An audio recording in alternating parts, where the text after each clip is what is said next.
Sir sir వీళ్ళిద్దరూ దెబ్బలాడేసుకున్నారండి. ఎందుకు దెబ్బలాడుకుంటున్నారా? వీళ్ళ పేరెంట్స్ని పిలిపించండి. సరే సార్. రే, అలా దెబ్బలాడుకోవడం తప్పు కాదు. చెప్పండి. నేనెవనా?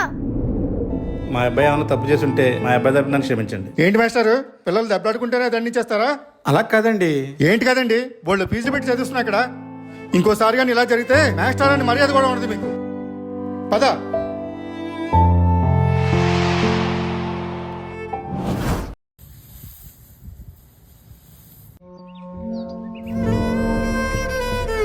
ఇలా దెబ్బలాడుకోవడం తప్పు కాదు. చెప్పండి.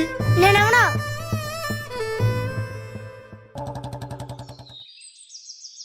మాస్టరు బాగున్నారండి? నువ్వు? నేనండి, మీ చిన్నప్పుడు స్టూడెంట్ రాముని.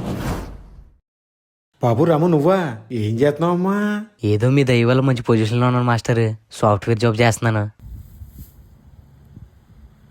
చాలా సంతోషం బాబు. వెళ్ళొస్తానే. మాస్టరు బాగున్నారండి? ఎవరు బాబు నువ్వు? మీకు చెప్పేంత గొప్ప పొజిషన్లో లేను మాస్టారు. నన్ను క్షమించండి మాస్టారు.